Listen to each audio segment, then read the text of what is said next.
एक गांव में एक मूर्तिकार रहा करता था। वो काफी खूबसूरत मूर्तियां बनाया करता था और इस काम से वो अच्छा कमा लेता था। उसे एक बेटा हुआ। उस बच्चे ने बचपन से ही मूर्तियां बनानी शुरू कर दी।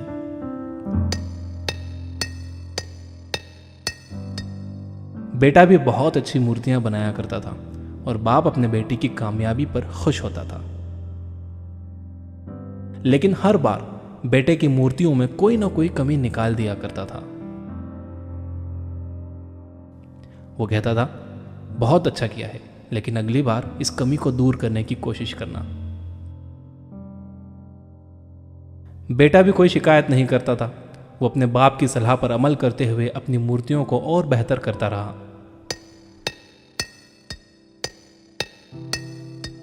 इस लगातार सुधार की वजह से बेटे की मूर्तियां बाप से भी अच्छी बनने लगी।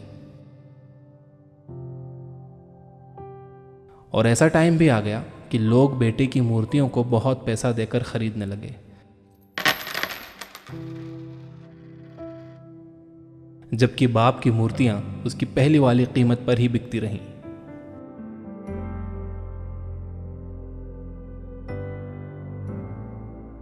बाप अब भी बेटे की मूर्तियों में कमियां निकाल ही देता था,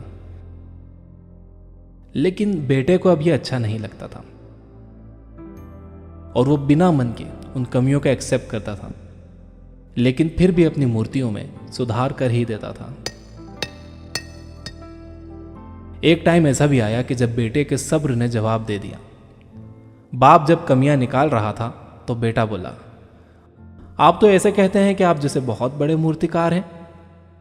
अगर आपको इतनी ही समझ होती तो आपकी मूर्तियां कम कीमत में नहीं बिकती। मुझे नहीं लगता कि आपकी सलाह लेने की मुझे जरूरत है। मेरी मूर्तियां परफेक्ट हैं। बाप ने बेटे की यह बात सुनी तो उसने बेटे को सलाह देना और उसकी मूर्तियों में कमियां निकालना बंद कर दिया। कुछ महीने तो वो लड़का खुश रहा, लेकिन फिर उसने नोटिस किया कि लोग अब उसकी मूर्तियों की उतनी तारीफ नहीं करते जितनी पहले किया करते थे और उसकी मूर्तियों के दाम बढ़ना भी बंद हो गए। शुरू में तो बेटे को कुछ समझ नहीं आया, लेकिन फिर वो अपने बाप के पास गया और उसे इस समस्या के बारे में बताया।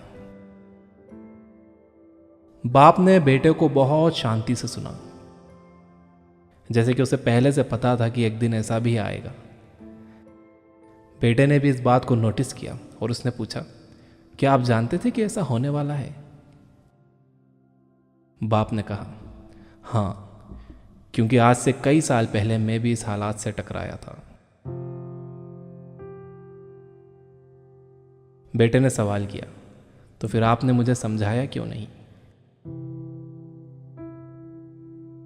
बाप ने जवाब दिया, क्योंकि तुम समझना नहीं चाहते थे। मैं जानता हूं कि तुम्हारी जितनी अच्छी मूर्तियां मैं नहीं बनाता। यह भी हो सकता है कि मूर्तियों के बारे में मेरी सलाह गलत हो, और ऐसा भी नहीं है कि मेरी सलाह की वजह से कभी तुम्हारी मूर्ति बेहतर बनी हो।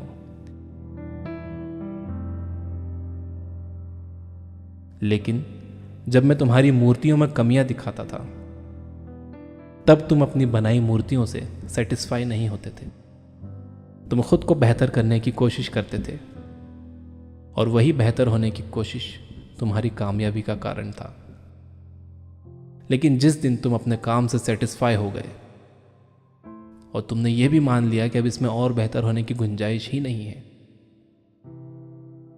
तुम्हारी ग्रोथ भी रुक गई और लोग हमेशा तुमसे बेहतर की उम्मीद करते हैं। और यही कारण है कि अब तुम्हारी मूर्तियों के लिए तुम्हारी तारीफ नहीं होती, ना ही उनके लिए तुम्हें ज्यादा पैसे मिलते हैं। बेटा थोड़ी देर चुप रहा, फिर उसने सवाल किया, तो अब मुझे क्या करना चाहिए? बाप ने एक लाइन में जवाब दिया, अनसेटिस्फाई होना सीख लो। मान लो कि तुम में हमेशा बेहतर होने की गुंजाइश बाकी है। यही एक बात तुम्हें हमेशा आगे बेहतर होने के लिए इंस्पायर करते रहेगी, तुम्हें हमेशा बेहतर बनाते रहेगी।